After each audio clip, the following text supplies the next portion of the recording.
In the last decade, there's been a sizable uptick in the usage of a new social political term which is being used as the nomenclature for a democratic boogeyman by the liberals, Democrats, and the mainstream media. In fact, they would likely use it to describe you. The term is Christian nationalist, which they describe as a growing threat to democracy. They've made whole documentaries about it. They've written countless stories and books about it, and evangelical Christians are even jumping on board to condemn so-called Christian nationalism. What is it? What is Christian nationalism? Is it idolatrous, or could it possibly be the key to the future? Let's talk about it. Plus, we've got news from the Middle East and the 2024 election, so don't go anywhere. I'm Blake Watson, and this is We the Free.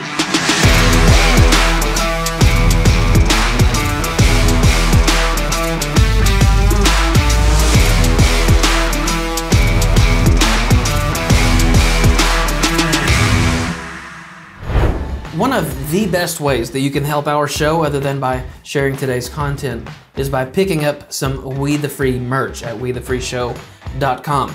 You can be the salt and light you were meant to be by wearing the Salt and Light shirt, or by sipping your coffee from the Salt and Light mug. Or you can sport the God Bless America shirt, and of course, the classic We the Free crest tee. We've even got stickers and a Smells Like Freedom candle. That's right. So check out our new merch at wethefreeshow.com. World News Group has published a piece which I'll provide a link to, which is where I got the title for today's show, The Battle for America's Identity. Their subtitle is the topic of our monologue today. It reads, "Does Christian nationalism hold the key to the country's past and its future?" Let's talk about it. And as always, I would love to see you leave your thoughts and questions in the comments, but I encourage you to go read that piece by Sharon Dierberger and Emma Freyer. It covers a wide surface on the subject, but we're going to go for depth on the subject, and I think you'll see why when we're done. At the recent State of the Union address, President Biden closed with the following statement. "Again and again, I've seen the contest between competing forces and the battle for the soul of our nation, between those who want to pull America back to the past and those who want to move America into the future. But you can't lead America with ancient ideas. That only takes us back.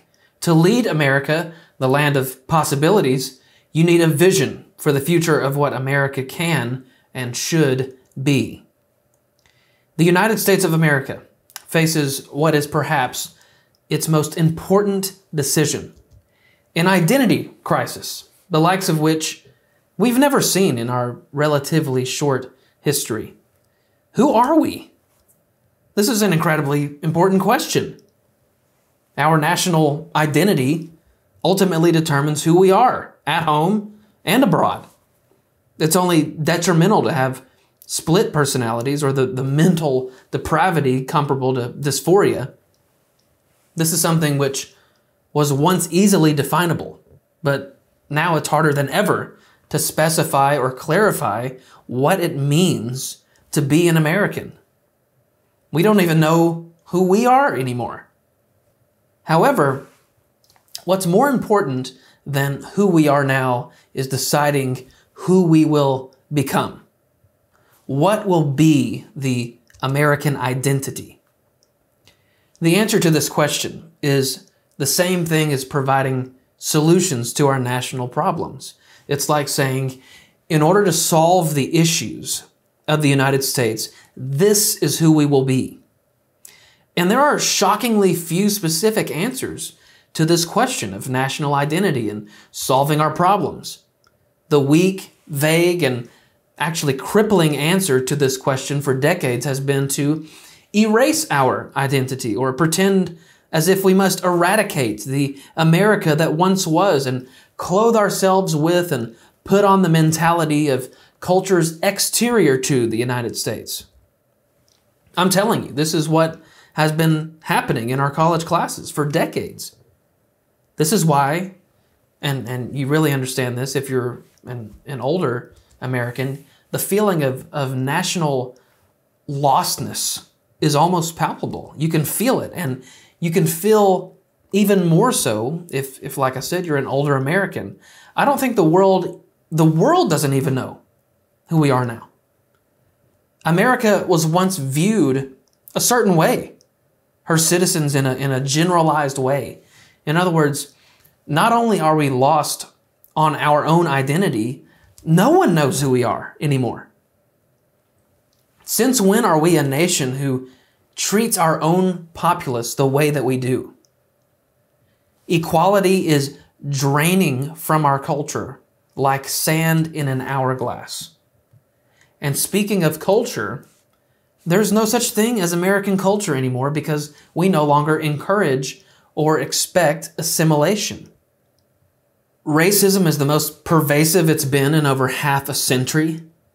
The justice system is an oxymoron, condemning the innocent and rewarding the guilty. Faith in God is taboo, but public satanic worship is artistic and brave and acceptable. Love of country is taboo as well, since hatred of the country is now fashionable. And this is to the point of tearing down historic statues and allowing demonstrations of mobs chanting "Death to America," burning our flags. It is now virtuous to be unvirtuous. It is now moral to be immoral. And it is now freedom to enslave yourself to sin. This is the confused, unrecognizable, mentally ill, and morally depraved identity America has become. It didn't used to be this way. And I'm most assuredly not saying that America has ever been perfect. But we've gone from a slow walk into a staggering sprint toward our own destruction. Perhaps there are answers to our identity crisis in the past when America was much healthier, and maybe there are things there we can build upon to define our future and heal our land. In the last 20 years, but especially since Trump was in office, a certain terminology has come forth and is constantly spoken of in our national media and in conversations around political ideology and national identity, and that is Christian nationalism. In all truth, this is a very bloated term. It means different things depending on the context or the person saying it. But the truth is, there are two subjective definitions to this terminology. One of them very extreme, and the other is what we'll spend most of our time talking about today. So in the context of the American identity, liberals and their PR department in the mainstream media have created a caricature of their political enemies in what they call a Christian nationalist. These are mostly white, male Christians, with the exception of a handful of Uncle Toms and some congresswomen who seek to force Christianity and the Christian identity and way of life onto the populace of the United States. In fact, these Christian nationalists want to transform America from a constitutional democratic republic to a theocracy governed by the Bible and a divinely elected leader. In most cases, this terminology is always used as a scare tactic, electorally speaking, but the truth is that people with this general mentality are as scarce as QAnon or neo-Nazis here in America. So, just to be clear, I know that these people actually exist. I'm not denying that. But this is largely a fictional character the liberals have created for political strategy.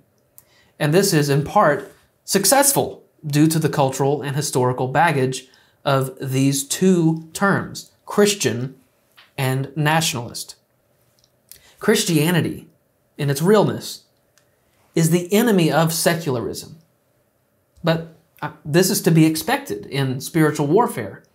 Christianity and culture will, for the rest of time, be at war with each other. Good versus evil, light versus dark, etc.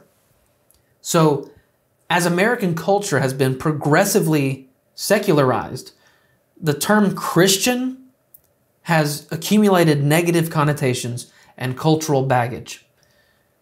But what about the other term, nationalism?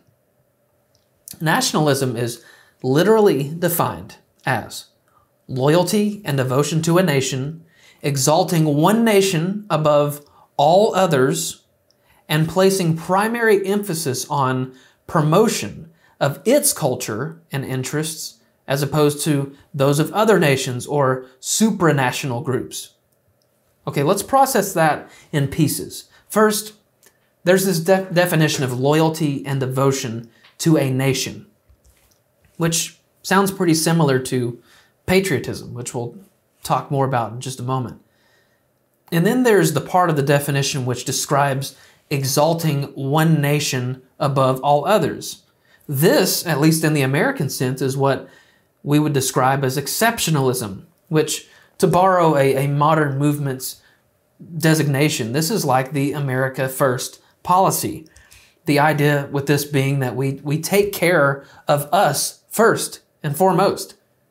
We take care of our business before we get into anyone else's, or we take care of our own people before we take care of anyone else's people.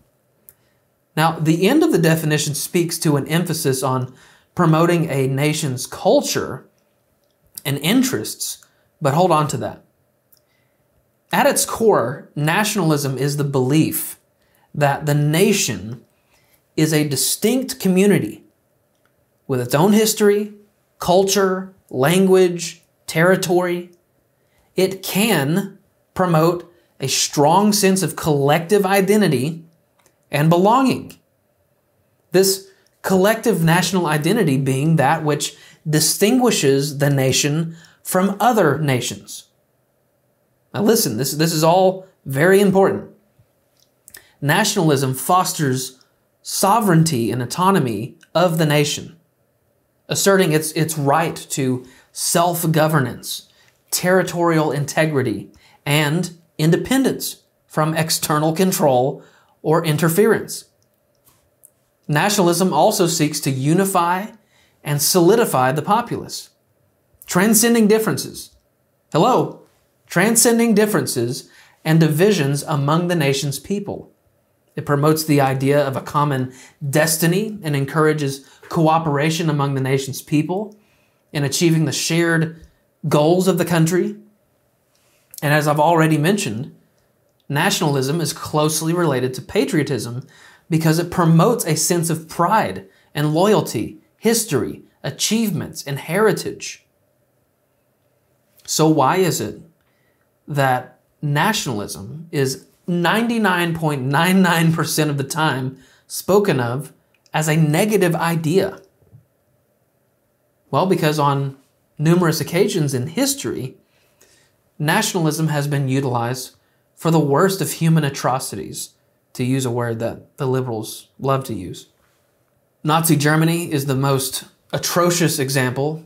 There was extreme German nationalism which glorified the Germanic Aryan race, which sought its spread throughout Europe and led to the extermination of more than 6 million Jews. This is happening in Africa right now. The 20th century Japanese imperialism can be explained in similar fashion. Now ask yourself, how is it that nationalism manifested itself so poorly in these places to the world's detriment? Well, that's because these nations' core values and who they were, their identities, were dreadful and corrupt. And it's no coincidence that these corrupt nationalists were utterly defeated by an opposing nation whose identity presented much better values than Nazism, Japanese imperialism, and African ethnic cleansing. So, all this to say, nationalism is a good thing if The nation's ideas and values represent goodness. But if being patriotic means hating a race of people, so much so you support your government exterminating them from the earth, literally, then that nationalism is without question abhorrent and should be defeated. Well now, what about Christian nationalism? Has there ever been such a thing? Has there ever been a nation whose collective identity was Christian, who promoted biblical unity and who fostered the Christian forms of pride and independence and liberty and loyalty, goals and heritage? Has there ever been a nation which simply abused the Christian identity for tyranny or authoritarian control? Well, the answer is yes to both of those. And in fact, the latter is what created the former. The United States is the only nation in the history of the world to be a Christian nation, as we understand genuine Christianity and nationalism, or at least it was the closest anyone has ever gotten to that. Now, this is why we started by accurately defining nationalism. The Catholic Church was the dominant force in the Middle Ages across Europe. It had enormous political and social influence, and in many cases, even had legal and moral authority. However, because of the corruption of the Catholic Church, time and time again, its influence dwindled, ultimately resulting in the Reformation, which was a monumental event in the foundation of America. All this to say, a terrible form of Christian nationalism actually begot an incredible form of Judeo-Christian nationalism in the creation of the United States. And this is where we see the first nation governed by and founded upon the Judeo-Christian concept of liberty and God-given rights. John Locke's second treatise of government was the main source of inspiration in Jefferson's writing, the Declaration of Independence. Locke's treatise was heavily inspired by Judeo-Christian thought. The idea that all humans are created equal and possess natural rights stem from biblical principles dating all the way back to the creation of man in Genesis. Most importantly, though, Locke's inspiration for individual liberty and property rights stem from biblical principles on stewardship and responsibility and private property. Now, there are two other things in relation to liberty that demonstrate what was the Founding Fathers' concept of liberty, but I've already done a full episode on the subject back in January. It was called The Divine Limits of Liberty. And in that episode, I explained that the biblical concept of liberty, that it's not in any way, shape, or form a pass to just do whatever you please. Christian liberty means freedom from the bondage of sin and death, not the freedom to sin and death. Paul speaks so much about the Christian's freedom in Christ.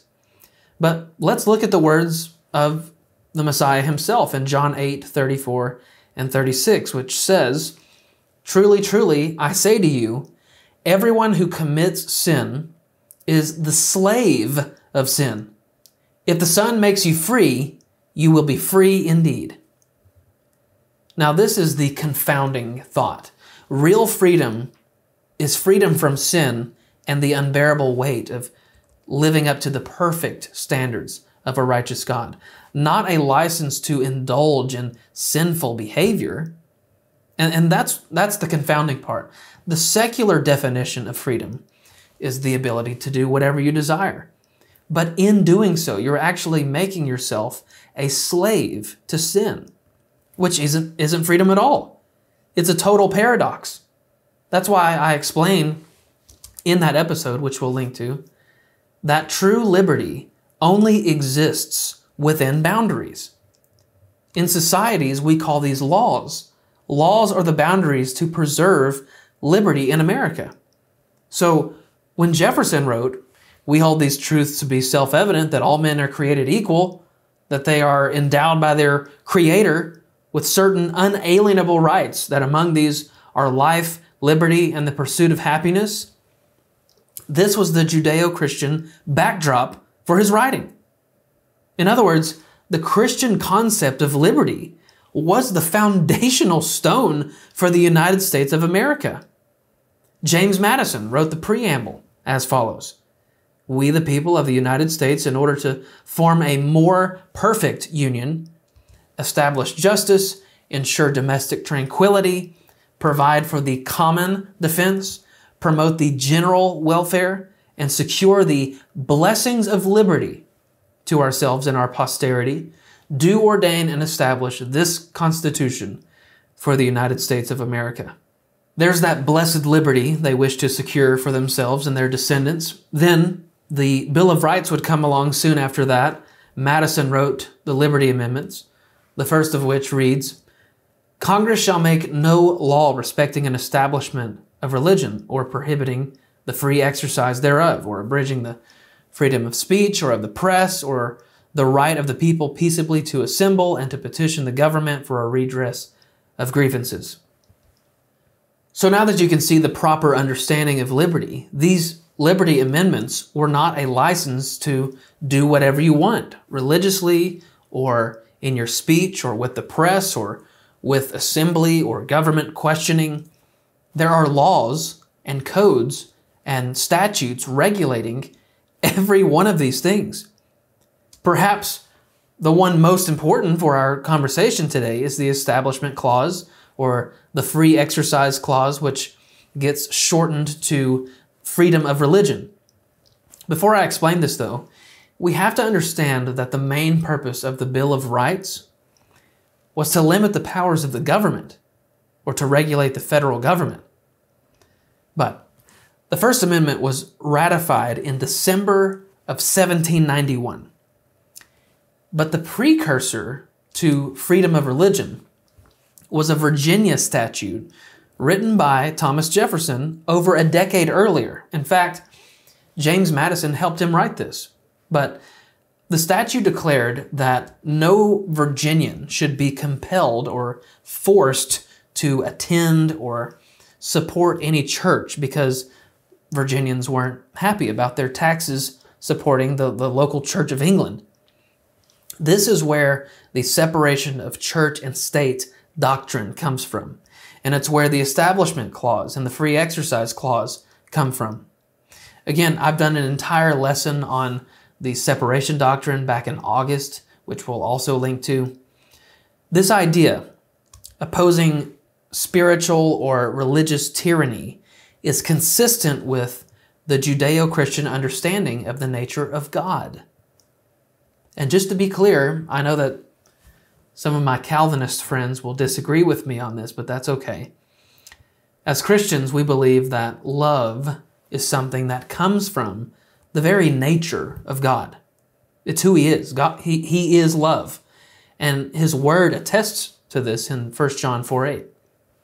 This is the same God who gives us life and liberty, possessions and property. However, in God's loving nature, He chooses not to force Himself onto us.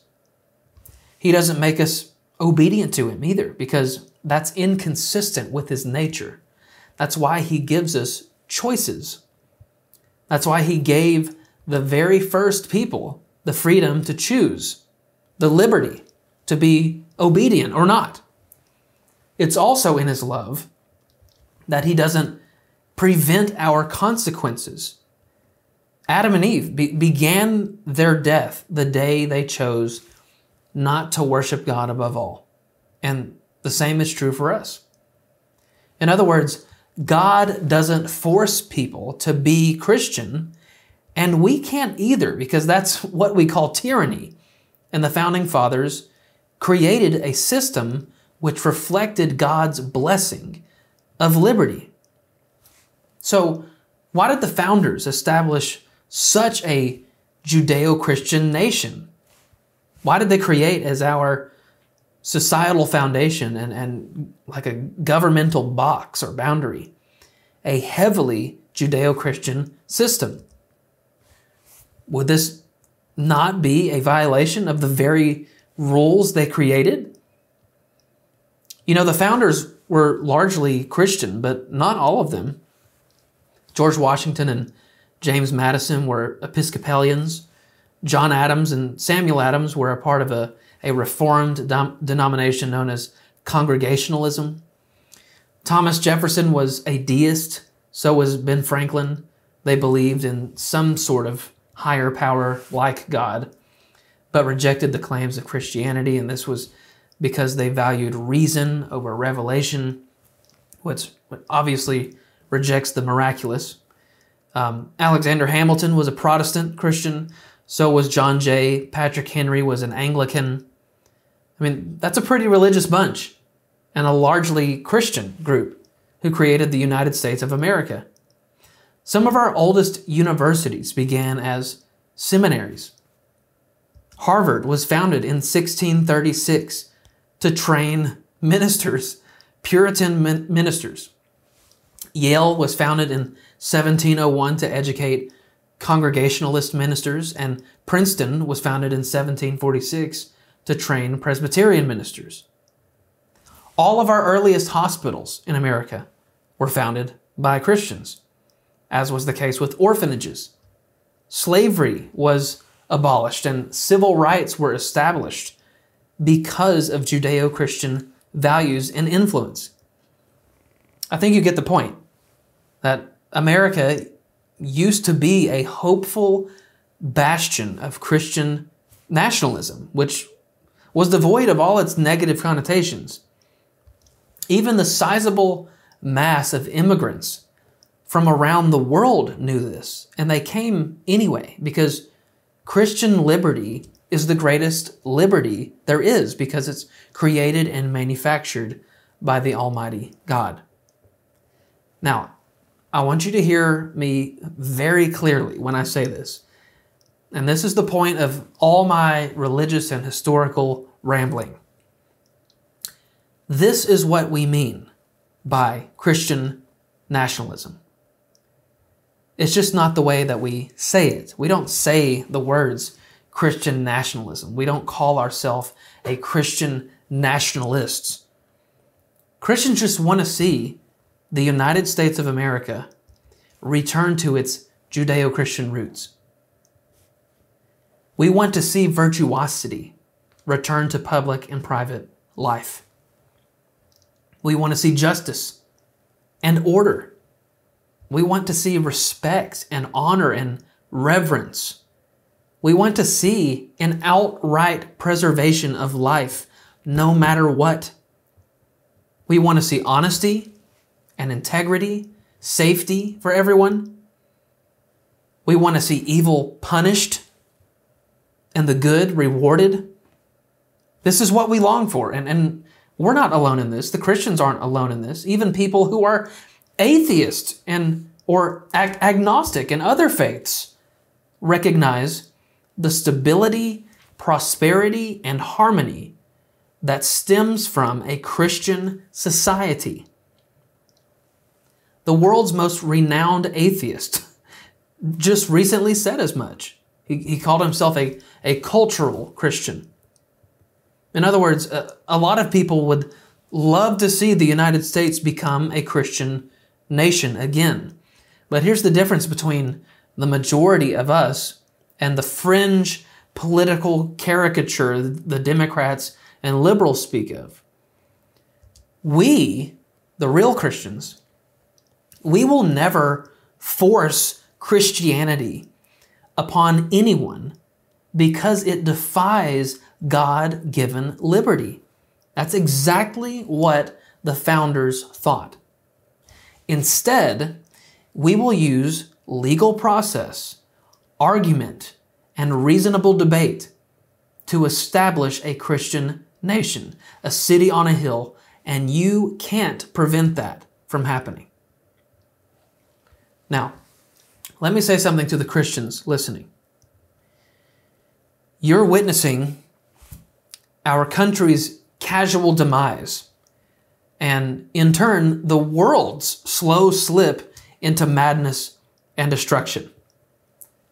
These two things are unmistakably linked. But what is also unmistakable is that it is our own failure to be the salt and light of the earth, which has caused most of this. And this is explained by our failure to be a church which is holy and set apart, and our acceptance of secularism. So this revival that we wish to see in America is contingent upon our own revival. Listen to what God said to King Solomon in 2 Chronicles 7:12-14. I have heard your prayer and have chosen this place for myself as a house of sacrifice. If I shut up the heavens so that there is no rain, or if I command the locust to devour the land, or if I send pestilence among my people, and my people who are called by my name humble themselves and pray and seek my face and turn from their wicked ways, then I will hear from heaven, will forgive their sin, and will heal their land. America is undoubtedly experiencing the judgment of God. There's no question about that. But here is God giving Solomon step-by-step directions on how to turn things around. And it begins with humbling ourselves, Christians. We have to get off our high horses, admit our sins, admit our failures, and humble ourselves. But unfortunately, we can't fix what we've broken and what we've allowed to be broken. So then step 2 is to pray and seek His face, which is to pray according to the will of God. The next and final step, which is arguably the most important, is repentance. Christians have to stop sinning. We have to start living righteously and set apart, which is usually the total opposite of how the world conducts itself. I'm not saying that Christians can be perfect people. I'm talking about laying aside the old self and anything that ensnares us. I'm talking about cutting off a hand or plucking out an eye to keep from stumbling into hell, metaphorically speaking, of course. Taking drastic steps is what that means. Taking drastic steps to avoid sin and temptation. And I'm telling you, this is impossible to do alone. We have to do this as a community. You have to have someone to walk alongside you in your journey toward Christ-likeness. We have to confess our sins to one another and institute the most severe boundaries we've ever fathomed. That's how you effectively turn from wickedness with permanence. When we've done these 3 things, humbled ourselves, prayed desperately to the Lord, and have repented, then God will hear us, will forgive us, and will restore the United States of America. Now let's get to the news feed.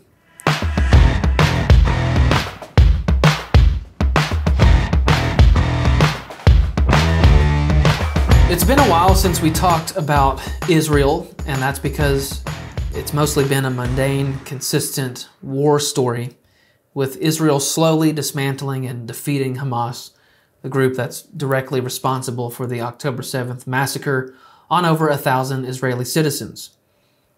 Israel has been relentlessly criticized for doing anything at all, but especially if they make a mistake, as they recently did.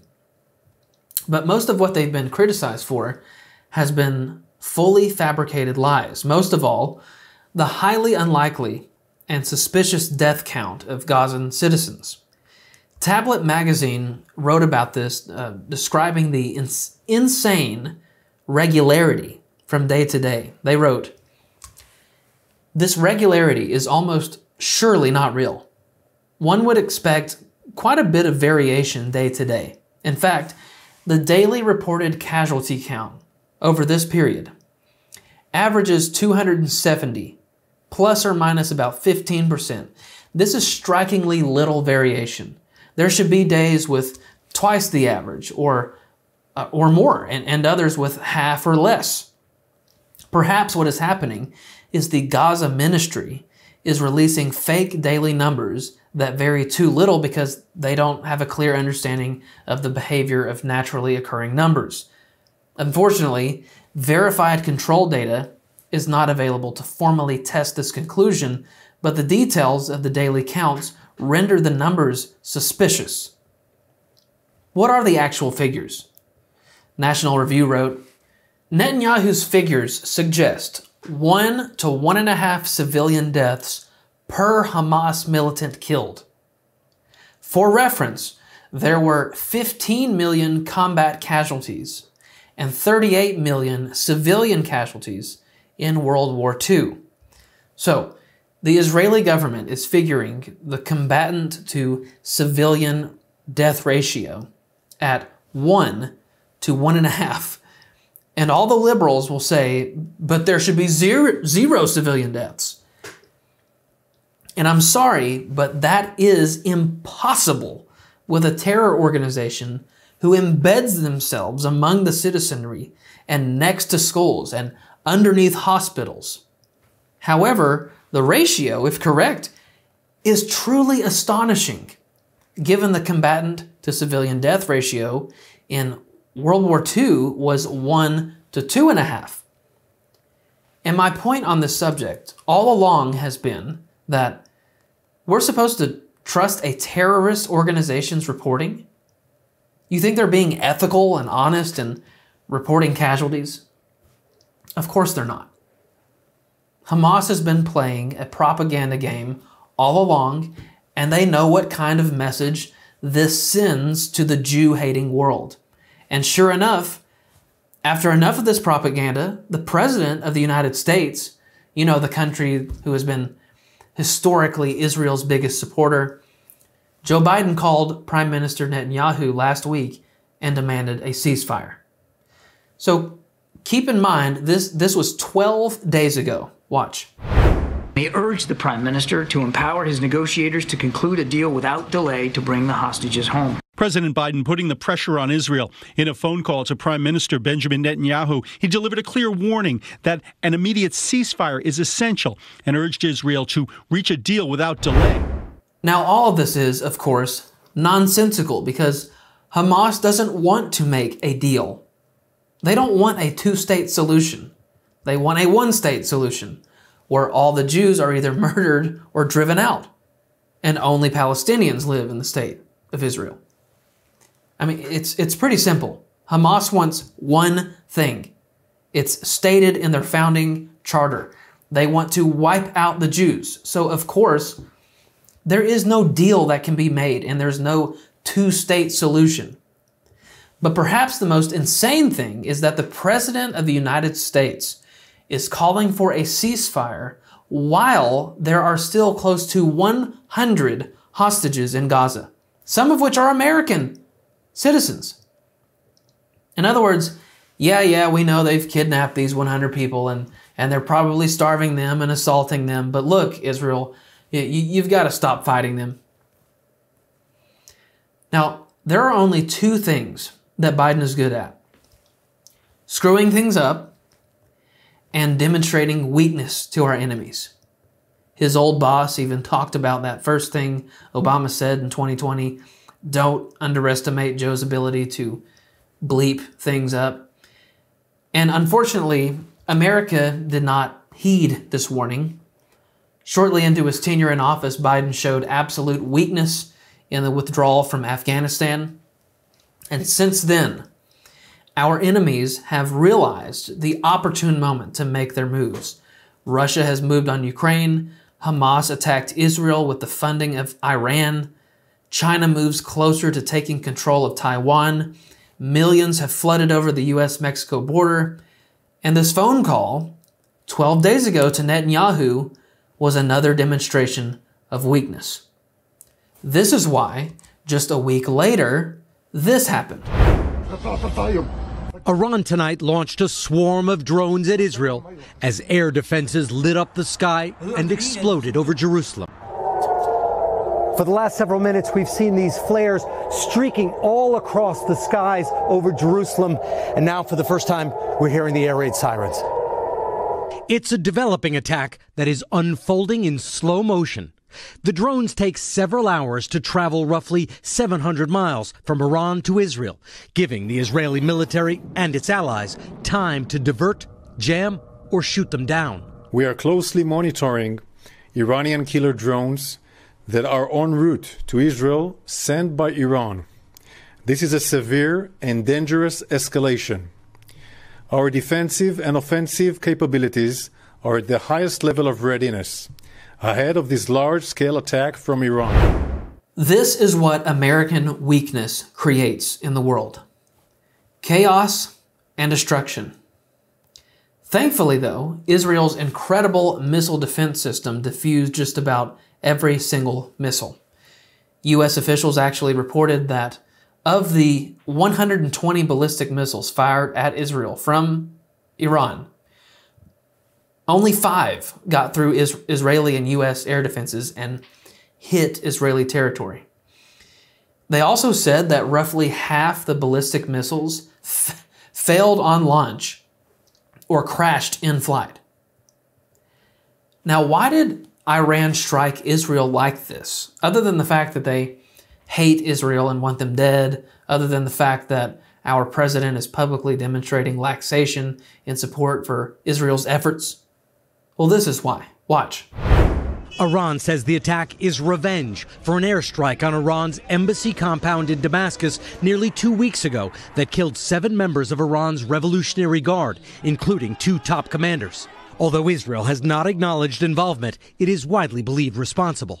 Iran's supreme leader said he considered the attack on the embassy compound to be an attack on Iranian soil. Now, why would Israel do such a thing? Why would they take out 2 of Iran's top commanders? Well, for a more legitimate reason than America killing Qasem Soleimani in 2020. It's literally no secret that Iran is fighting a proxy war with Israel. They are directly funding, training, and supporting Islamic terror groups throughout the Middle East. Not just with Hamas in Gaza, but with Hezbollah in Lebanon and the Houthis in Yemen, etc. Now, of course, Israel is going to respond to this, and they've already announced that they will. But I think the more interesting story here is what NBC covered next. Hours before the launch was detected, President Biden today cut short a vacation weekend in Delaware, returning to the White House to consult with his national security team. Yesterday, the president said an Iranian attack could come quickly.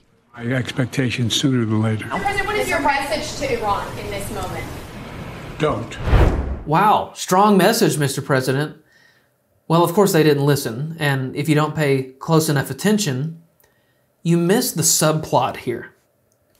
How did the U.S. know this was coming? And if they knew beforehand, why didn't we do anything to stop it? Did we give Israel a heads up? Or was this all a ploy to perpetuate war? I don't know. But here's what Reuters had to say on this very subject. Turkish, Jordanian, and Iraqi officials said on Sunday that Iran gave wide notice days before its drone and missile attack on Israel. But U.S. officials said Tehran did not warn Washington and that it was aiming to cause significant damage. The Iranian foreign minister said on Sunday that Iran gave neighboring countries and Israel's ally, the United States, 72 hours notice it would launch the strikes. Turkey's foreign ministry said it had spoken to both Washington and Tehran before the attack, adding it had conveyed messages as an intermediary to be sure reactions were proportionate. Iran said the reaction would be a response to Israel's attack on its embassy in Damascus and that it would not go beyond this. So, Turkey, Jordan, and Iraq are all saying that the U.S. knew about the attack, and U.S. officials are denying this. So, why did Biden come back from his vacation early and meet with his advisors?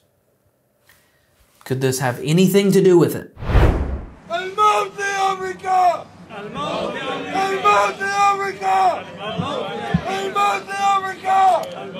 Malcolm X said, and I quote, "We live in one of the rottenest countries that has ever existed on this earth. It's not Genocide Joe that has to go. It's the entire system that has to go. Any system that would allow such atrocities and such devilry to happen and would support it, such a system does not deserve to exist on God's earth." And that was, of course, the supreme leader of Iran. Wait, excuse me. I'm sorry, that was actually some random guy in Michigan leading a crowd and chanting, "Death to America" and "Death to Israel." That clip is from 8 days ago. 8. So right in the middle of all this. Notice the protester calls for Joe Biden's ousting. So here's my theory. You can take it or leave it. Perhaps Joe Biden needs the political support from these radical Jew haters and America haters this November. So he's finally giving ground to their demands, calling for a ceasefire, letting Israel face more attacks from our enemies, etc. What are you saying, Blake? I'm saying that Joe Biden is trying to preserve a voting bloc, and I don't like it. This is made all the more clear from the Biden administration's trying to downplay the attack, saying that it was just a show or a demonstration for the Iranian people in retaliation from Israel's precision attack on those two commanders. Former Israeli Prime Minister Naftali Bennett, though, completely rejected this claim, saying, "When you shoot 350 flying objects timed to hit Israel at the same moment, when you use 3 fundamentally different weapon types, cruise missiles, ballistic missiles, and UAVs, you're looking to penetrate Israelis' defenses and kill Israelis." Bennett also rejected Biden's team calling Israel's defense a win. Bennett said, "When a bully tries to hit you 350 times and only succeeds 7 times, you've not won. You don't win wars just by intercepting your enemy's hits, nor do you deter it. Your enemy will just try harder with more and better weapons and methods next time." When asked about Israel's response to this, Bennett said, "Israel's strategic mistake for the past 30 years was to play along the strategy. We always fought the octopus's arms, but hardly exacted a price from its Iranian head." Now, I want to show you one more clip. This is a testimonial from an Iranian-born woman. I'll just let her do the talking and then we'll break it down. It's become very apparent that you haven't been listening to anything that we've had to say for the past 2 years. But I was wondering if you could just lend me a few minutes of your time in this ungodly hour to hear us now. We've had to watch over the past 24 hours people clambering onto the internet to exclaim that Iran has the right to defend itself. In what capacity have you distorted this story to make the Islamic Republic the victim? That's I think what we're most curious about. When we were screaming for the past 2 years that they were lynching us, where were you? When we were screaming that they were killing Iranian women for not wearing a hijab, where were you? When they were lynching Iranian men from cranes for protesting, where were you? When we were explaining that this is a terrorist occupying force, where were you?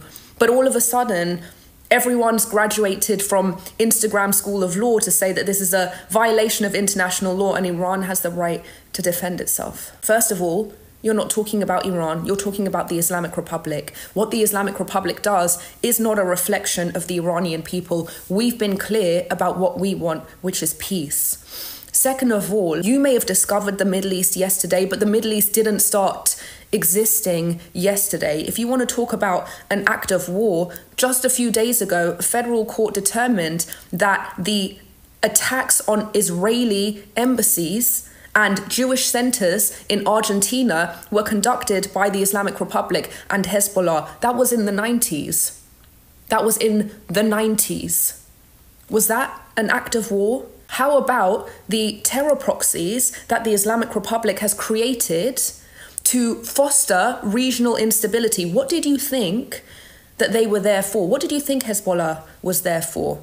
Hamas, Houthis, the militia groups in Iraq and Syria. Did you think that they were there to instigate a system of public schooling, education, to feed the poor, house the unhoused? What did you think that they were there for? Is that an act of war? Was October 7th an act of war? Are the rockets that Hezbollah fires into northern Israel on a near daily basis an act of war? And so when these senior IRGC commanders meet up with Hezbollah in a IRGC military base, okay, not an Iranian embassy, and Israel strikes, your response is to say that that is an act of war. If you had listened to us for the past 2 years, much less the past 45 years, you'd know that Iranians don't want war with Israel. We want peace with Israel. Iranian people inside of Iran have come out and said this over and over and over again. It's you that wants war with Israel. It's your hatred for Israel and your hatred for Jews that's pulling us into a war that we didn't ask for. Have we not suffered enough for the past 45 years that we now have to be used as pawns for your fantasies about war with Israel? Leave us alone. We don't want that. So if you want to support the Islamic Republic in putting Iranians' lives at risk and everyone's lives at risk, they just killed a 10-year-old Bedouin boy for this. Is that what you wanted? That was Elika Lebon. She comes from Iran and then the UK and now the United States. That pretty much sums it all up and explains the entire situation. So I have nothing more to say about it other than what is worth repeating. That this sort of thing would have never happened under Donald Trump because our enemies knew that screwing around could get you into Trump's crosshairs where he's either dropping a bomb on you or he's choking off the resources from you and your populace. So everyone, please keep in mind world peace this November at the ballot box.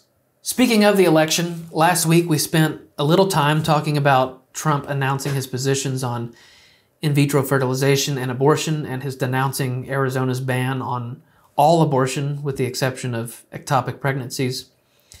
President Trump demonstrated such severe contradiction last week in that condemnation while he promoted states' rights in regard to abortion. It was like abortion should be a state-by-state issue, but Arizona's stupid for banning it. Like, you can't say both of those things. But he did anyway because he's taking the populist approach in order to get more votes. And I said this last week, and I'll keep saying it. I know and I understand that this is a political strategy to win the election. I get it. But you can't talk out of both sides of your mouth like this because you undermine the entire strategy.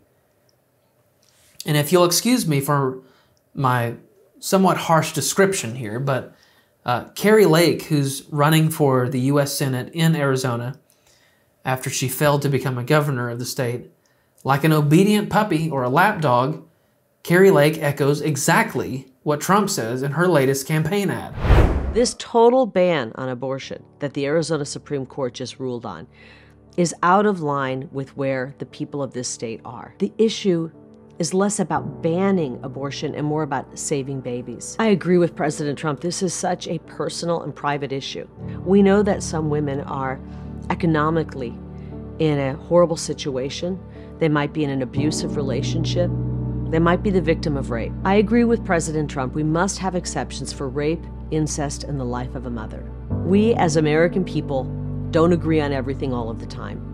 But if you look at where the population is on this, a full ban on abortion is not where the people are. The issue is less about banning abortion and more about saving babies. It's not about saving babies if you do nothing to stop all abortion. It's about winning an election. Exactly the same move that Trump is making. And perhaps it's because you want to be his VP. Now, if you want to dive deep on IVF and the abortion industry, go back and check out my episode from February 29th called Frozen Children. However, Trump and Lake are taking the early 2000s and late 90s Democrat position on abortion. Safe, legal, and rare. Boy, Bill Clinton was a genius, wasn't he? No, the problem is pro-lifers are furious about this about-face digging in the electoral hills from Trump and Lake. And Democrats can see straight through the bull. Democrats and liberals, like Bill Maher, who talked about this very subject this week. He points out the contradictions in Trump's policy.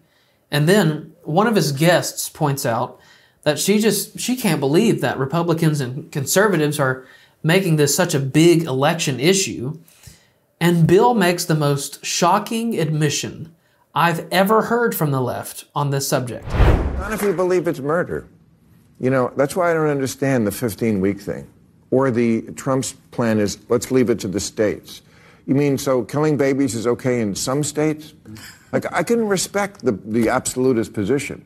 I really can. I scold the left on when they say, oh, you know what? They just hate women, people who aren't pro-life, pro-choice. They don't hate women. They just made that up. They think it's murder. And it kind of is. I'm just okay with that. I am. I mean, there's 8 billion people in the world. I'm sorry, we won't miss you. That's my position on that. What? That's quite harsh, Bill. Yeah, exactly. I'm not Is that not your position if you're pro-choice? When I first heard that clip, my jaw hit the floor because I couldn't believe someone finally said the quiet part out loud. And even though I've described them as murderers and a death cult, it was still stunning for me to hear Bill practically admit that.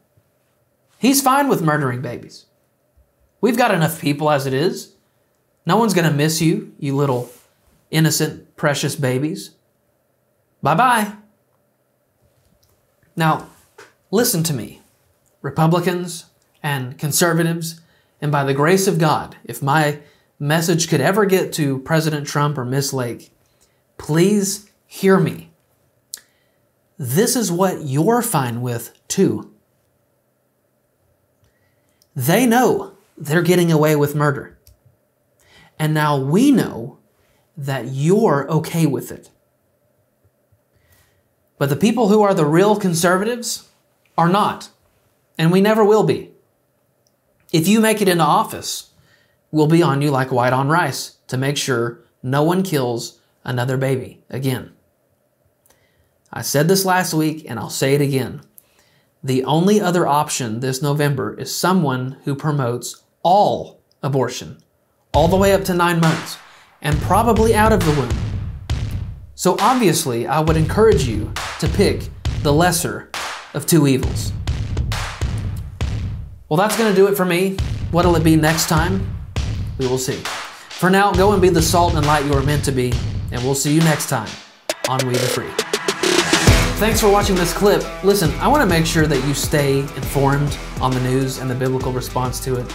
So do yourself and us a favor and hit the subscribe button before you go. And then we would love for you to go check out WeTheFreeShow.com to grab yourself some merch to spread the word of We the Free. And we're also going to put a video that we think you'll like on the screen. Now, go and be that salt and light, and we'll see you next time